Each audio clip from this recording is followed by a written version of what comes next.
ईदगाह गांव में सुबह का समय था। चारों तरफ चहल पहल थी। हर कोई ईद की तैयारियों में व्यस्त था। बच्चों में खास जोश था। उनके लिए ईद का मतलब था नए कपड़े, मिठाइयाँ और खिलौने। हमीद भी उन बच्चों में से एक था। मुश्किल से 4-5 साल का, दुबला पतला लेकिन चतुर। उसके माता पिता का साया बचपन में ही उठ गया था। वह अपनी दादी अमीना के साथ रहता था। अमीना बूढ़ी थी, लेकिन अपने पोते हमीद की परवरिश में कोई कमी नहीं करती थी। सुबह सुबह जब सभी बच्चे तैयार हो रहे थे, हमीद भी अपने पुराने लेकिन साफ कपड़े पहनकर तैयार हुआ। उसके पास नए कपड़े नहीं थे, न ही जूते, पाँव में चप्पल तक नहीं थी, लेकिन उसका मन उतना ही खुश था जितना बाकी बच्चों का। दादी ने प्यार से उसके माथे को चूमा और कुछ पैसे उसकी मुट्ठी में रख दिए। ये 3 पैसे हैं, संभालकर खर्च करना, अमीना ने कहा। हमीद ने पैसे मुट्ठी में कसकर पकड़ लिए और दोस्तों के साथ ईदगाह की ओर चल दिया। रास्ते में सब बच्चे बड़े जोश में बातें कर रहे थे। मैं मिठाई खाऊंगा, एक बोला। मैं झूला झूलूंगा, दूसरा चाहता। मैं खिलौने खरीदूंगा, तीसरे ने उत्साह से कहा। हमीद उनकी बातों को सुन रहा था, लेकिन वह इन सब चीजों में ज्यादा रुचि नहीं दिखा रहा था। उसके मन में कहीं दादी का ख्याल था। हमारी दादी कितनी मेहनत करती है, उसने सोचा। हर रोज चूल्हे पर रोटियां सेंकती है और उनके हाथ जल जाते हैं। ईदगाह पहुंचकर सबने नमाज अदा की। नमाज के बाद सबने एक दूसरे को गले लगाया। ईद मुबारक की आवाजें चारों ओर गूंज रही थी।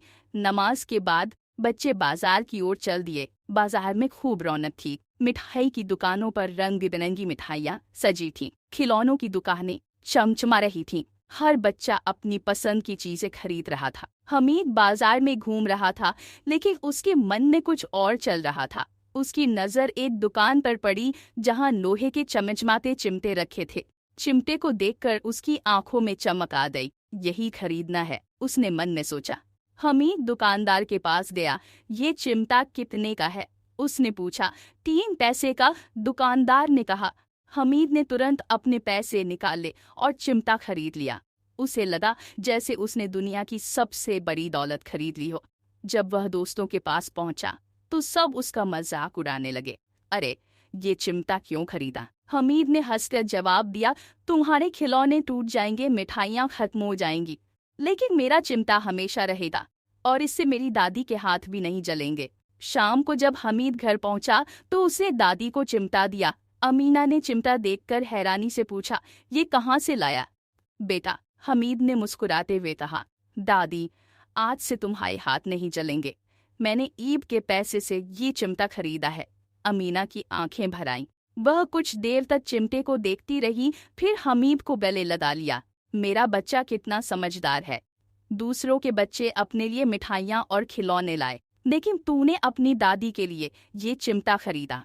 तूने मेरी तकलीफ समझी। उस दिन अमीना के लिए चिमटा ही सबसे बड़ा तोहफा था। वह ईदगाह का दिन उनकी जिंदगी का सबसे यादगार दिन बन गया।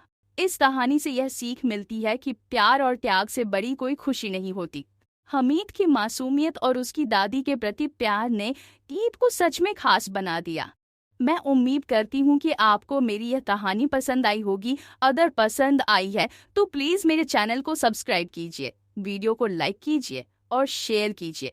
तो चलिए फिर मिलते हैं अगली वीडियो के साथ। धन्यवाद।